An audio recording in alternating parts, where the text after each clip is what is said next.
সেটা হচ্ছে আমি যখন স্কুলে যাই, আমার স্কুলে যাওয়ার প্রথম যাত্রাটা যেটা হয়েছিল সেটা কিন্তু অসীমের সাথে।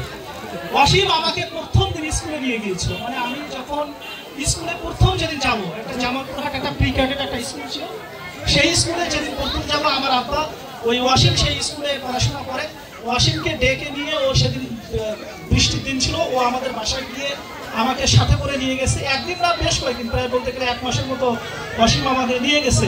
যাই হোক, আমি এই যে এখানে এসে শুনলাম কি নাম, দীপালি। হ্যাঁ, অসীম আসলে সম্পর্কে আমার কাকা হয়, ওনার বাবার সাথে আমার একেবারে খুবই অন্তরের সম্পর্ক।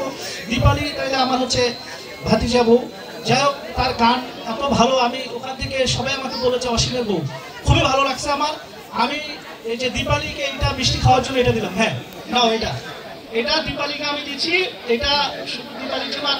দাদাকে আমি তো ওই যে হ্যাঁ দিয়ে দিচ্ছি, এটা রাখেন, আপনি রাখেন।